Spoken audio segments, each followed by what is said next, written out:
Polly Ho Yen used to be a primary school teacher in London, but would get up very early in the morning to write stories, the first of which became her critically acclaimed debut novel, Boy in the Tower, which was longlisted for the 2015 Branford Boase Award and also shortlisted for both the Waterstones Children's Book Prize and the Blue Peter Book Award that same year. Polly caught up with Nikki Gamble recently, who asked her what she'd been doing in the intervening years. After Boy in the Tower came out, which was like a lovely surprise that so many schools picked it up to read with their year fives and year sixes mainly, and it was just fantastic. So as well as doing lots of school visits, which is now a big part of my life, I wrote two other middle grade novels. One was called Where Monsters Lie, and the other was called Fly Me Home. And then I also wrote a shorter, younger fiction, which was called Two Sides. And then I also wrote a guided reading text, which is called My Other Life. It's been a little while since I published anything, but it hasn't mean I haven't been working. I've been working on quite a few things, and one of them was actually an adult novel. And I was working on that at the same time as I was working on my next middle grade, which is this book. It's a little bit confusing because the copy that you were given says this book will save your life, but the title is actually How I Saved the World in a Week. And this book will save your life was just meant to be like a little hooky, pitchy line, which worked, which is great, Nikki. But actually, I did know that it was called. It does actually say that on the spine. Yeah, cover. The title is really important, I think, in how it sets up the reader to feel comfortable about reading what could be quite a scary book in lots of ways. Were you thinking about that when you gave it the title? Oh, the title. I mean, I feel like I'm getting worse and worse with titles as I write more. And I'm always just so grateful and happy when I'm writing with some fantastic editors who are helping me out with thinking of new titles. So this was very much a collaboration to find How I Saved the World in a Week, which I just love. And I just feel like it's such a punchy title. And like you say, also kind of gives the reader that assurance that things are going to be okay, but also that it's going to be an exciting read as well. I also feel like it gives a lot of agency to children, to Billy, who's the main character. Like, he's the one who's doing the saving. It's in his hands and he's able to do it. Now, we might have to let listeners in on the secret as to what he's saving the world from.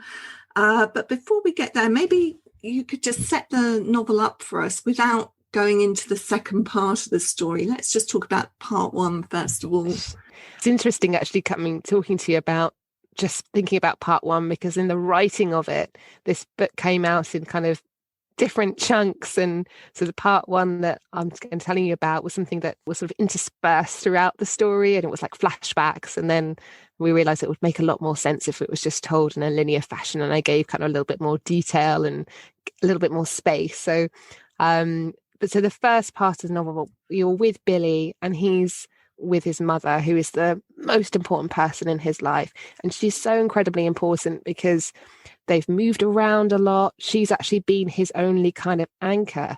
And his mum is not a mum like any other mums that he knows. She asks him to call her first name, Sylvia. She likes to take him on these adventures. And at first they're really fun and they get to spend this time together, and she's teaching him skills that he's learning so much. And then he starts to realize that the adventures have started to change, and actually it feels like she has to take him on these trips out with her, and that he's trying to understand the reason why she feels that she has to be doing them.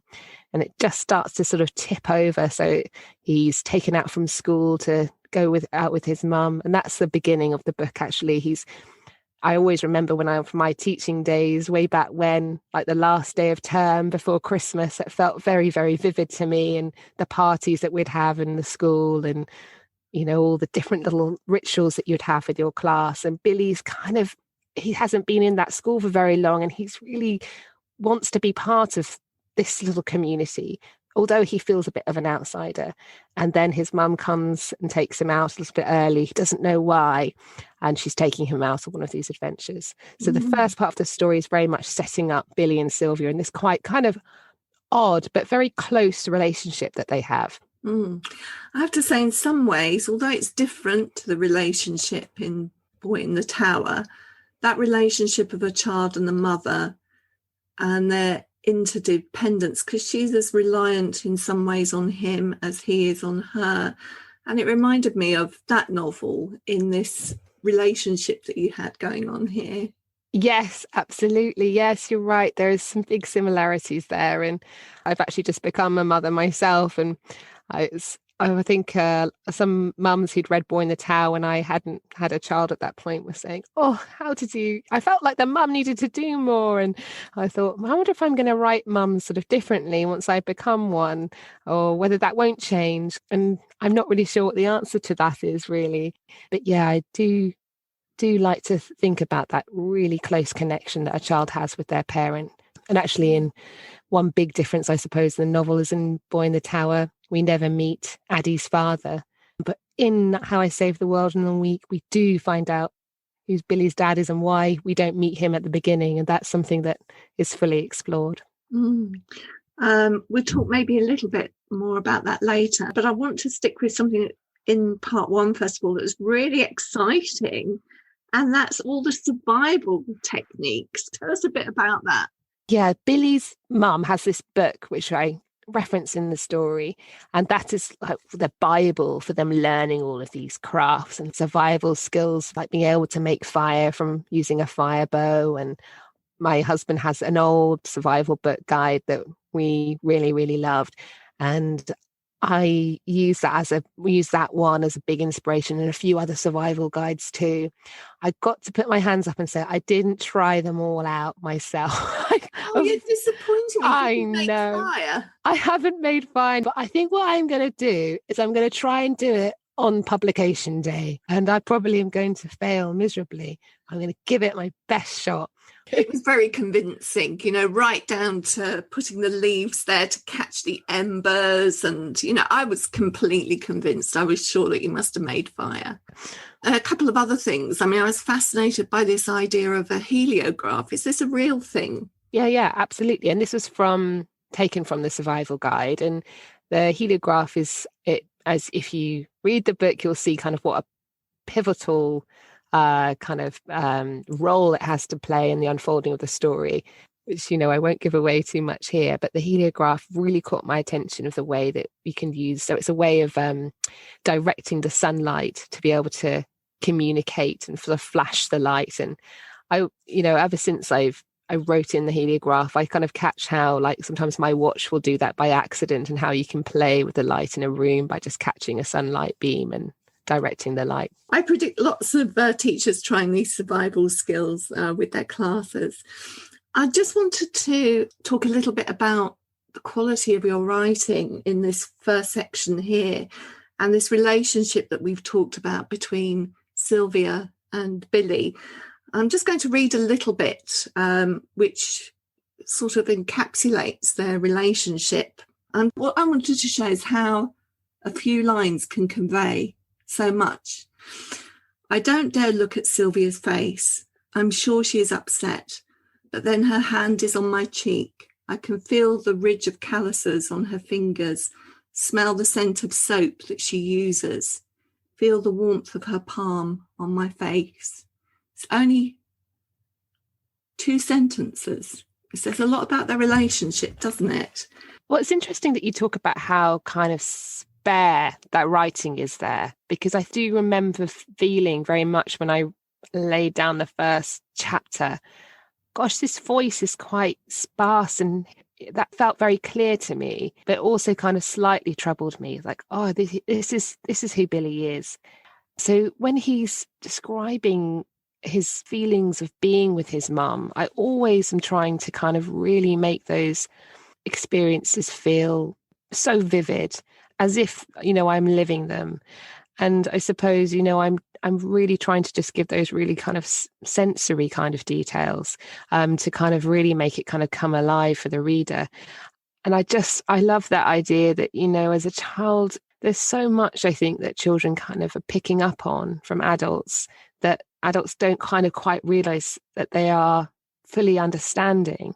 But children are completely aware of a change of mood, a change of tone. And so I wanted to really show how Billy had that real sensitivity to Sylvia's moods and demeanor, and how there was just those times when he's searching to kind of really connect with her, and she is loving, but she does it through that kind of briefest of touches. Wonderful bit of writing, that. And I wonder if I could invite you just to read a little bit from this first section, and then we'll move on to thinking about what happens in the rest of the story. Yeah, absolutely. I'm going to read you a little bit from the beginning of the story, when she's taking him out from school. She takes him out, they take him to the woods. I look at the arrangement of sticks and can't understand how we're going to make fire from this. Get ready with that tinder when it starts to catch, she tells me, pointing to some dried out moss we collected earlier. She takes a leaf and places it carefully at the bottom of the arrangement. This will catch the embers, she explains. Then she begins, moving the bow from side to side as though she's sawing a piece of wood, making the pointed stick spin from the movement. Her breath is heavy. I look for a flame, but I see none, only a thin trail of smoke. There, she says, through a half breath. There's a small pile of black smoking powder on the leaf.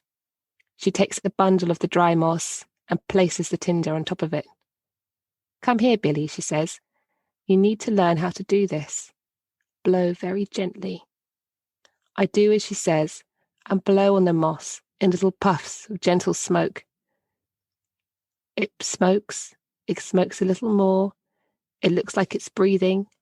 I blow a little harder, and then smoke builds and builds until I see it. A flicker. Something as slight as a flutter of eyelids. It's that small.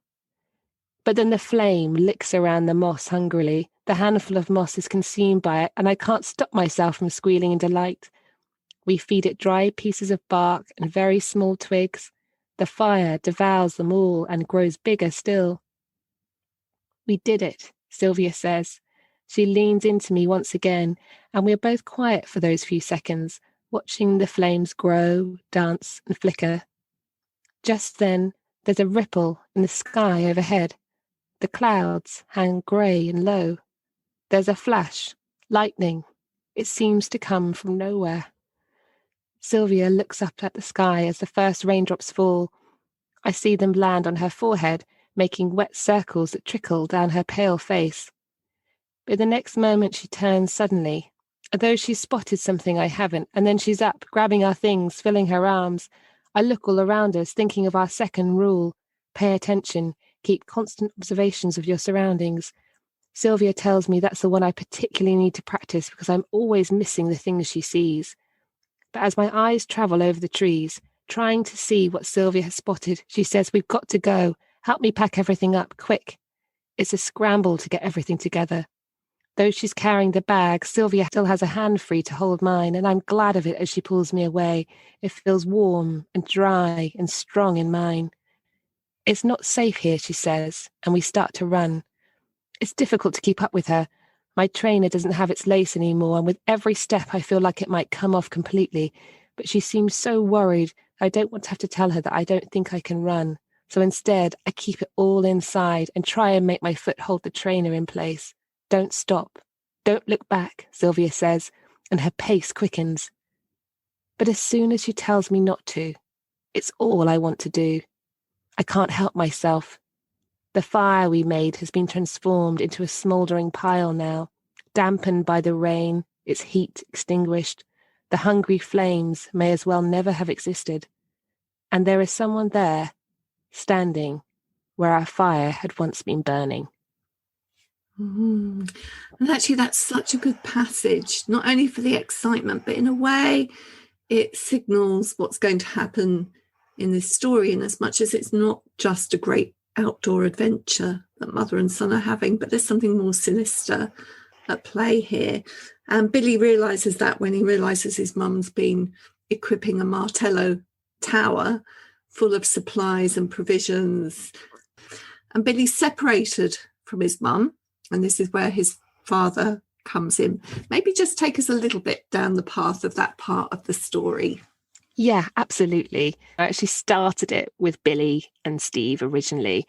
Steve is the name of his father, and because he called Sylvia by her name, he does the same. He calls his dad Steve, and really, the whole story is almost about how he, in the end, learns to call them mum and dad and see them as his parents.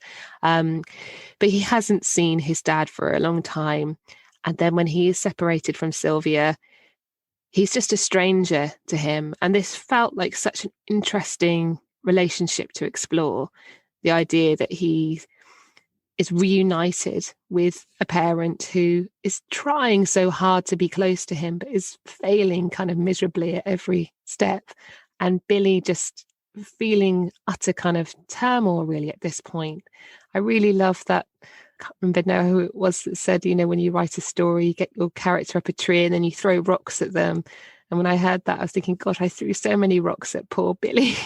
So that was kind of really difficult for Billy to make that huge transition. And obviously all the time throughout this period, he's thinking about what's happening with Sylvia and how can he be reunited with her.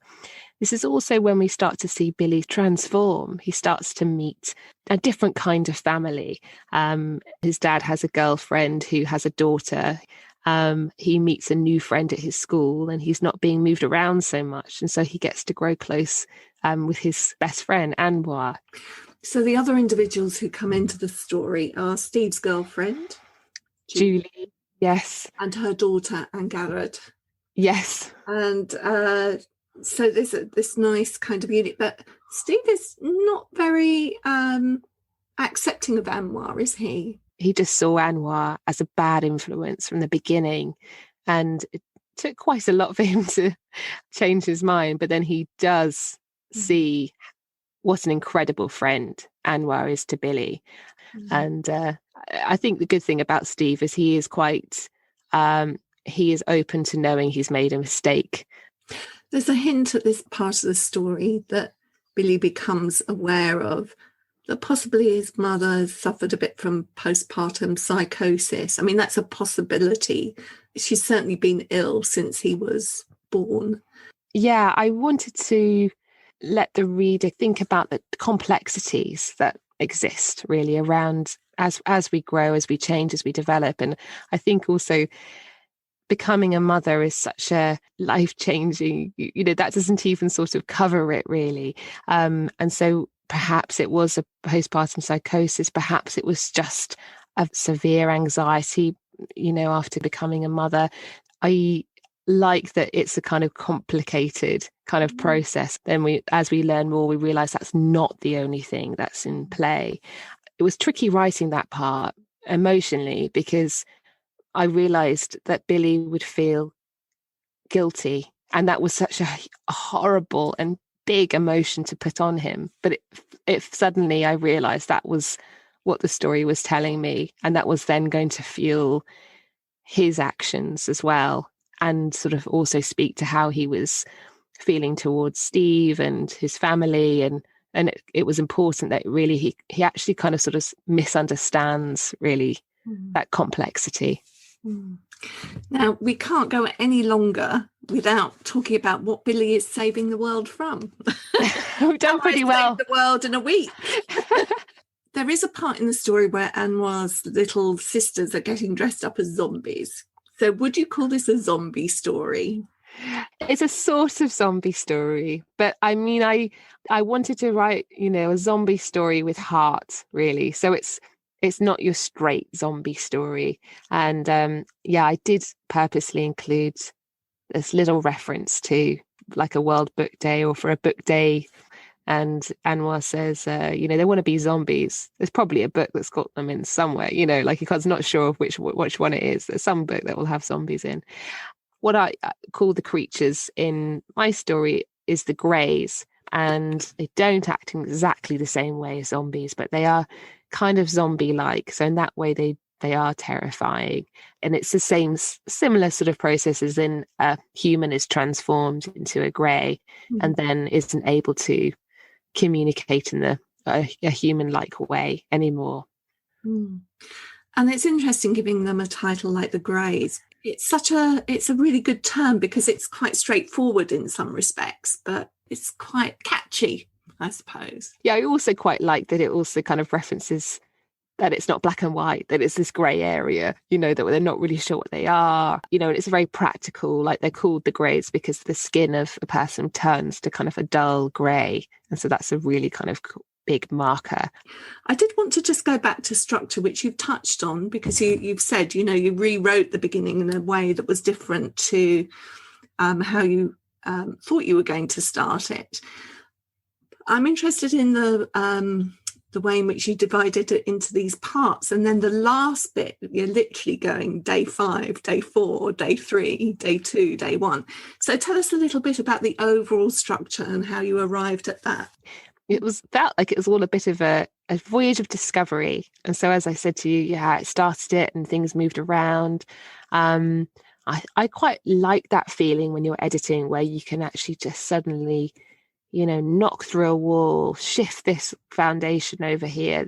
If you have a great editor, and I've been so beneficial to have some fantastic eyes on this book, who are able just to say, could we turn this way? Maybe that last part could actually be punctuated by separating the days into those sections which you mentioned.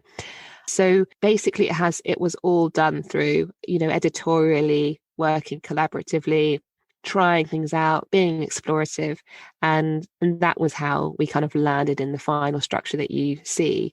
So I always find it quite interesting to be able to kind of reflect on it, because now it's finished. It's like, of course it had to be that way.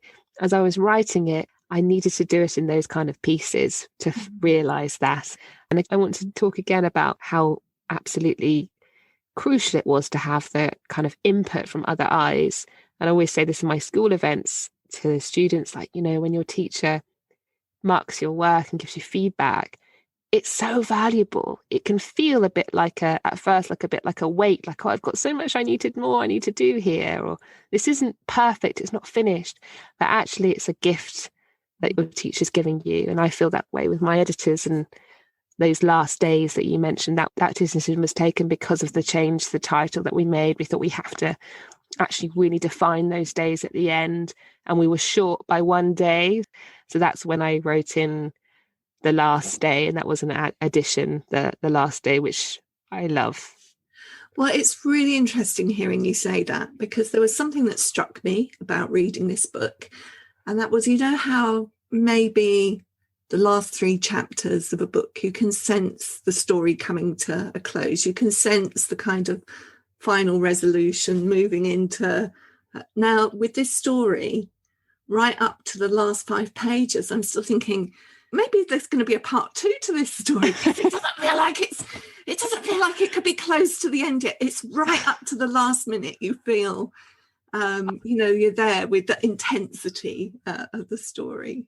I'm glad that you felt sort of to the wire, because I felt like that as I was writing that last piece. I was like, he's going to get there, but then what's going to, and then they're going to, and then what's, that's how I feel out the endings, and trying to make it myself feel that same intensity.